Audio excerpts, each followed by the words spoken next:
চাঁদে যদি কারো জন্ম হয় আর সে সরাসরি পৃথিবীতে আসে, তাহলে সত্যিই সে সঙ্গে সঙ্গে মাটিতে লুটিয়ে পড়বে।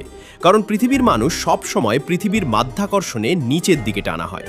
এই টানের কারণে আমাদের হাড় ধীরে ধীরে ঘন ও শক্ত হয়, আর পেশিগুলো সেই চাপের সঙ্গে মানিয়ে নিয়ে বড় ও শক্ত হয়ে ওঠে। কিন্তু চাঁদের মাধ্যাকর্ষণ পৃথিবীর তুলনায় অনেক দুর্বল, তাই চাঁদে জন্মানো কোনো মানুষের হাড় ও পেশি ঠিকমতো শক্ত হবে না।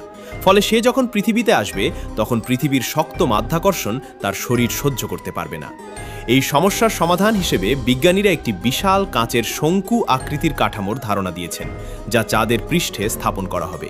এই কাঠামোটি ধীরে ধীরে ঘুরবে। ঘুরতে থাকার ফলে ভেতরে থাকা মানুষের শরীর বাইরের দিকে চাপে পড়বে, আর সেই চাপটাই পৃথিবীর মাধ্যাকর্ষণের মতো অনুভূত হবে। এর ফলে চাঁদে জন্মানো মানুষের হাড় ও পেশি পৃথিবীর মানুষের মতোই স্বাভাবিকভাবে গড়ে উঠবে। আর যখন সে শেষ পর্যন্ত পৃথিবীতে আসবে, তখন তার শরীর পৃথিবীর মাধ্যাকর্ষণ সহজেই সহ্য করতে পারবে।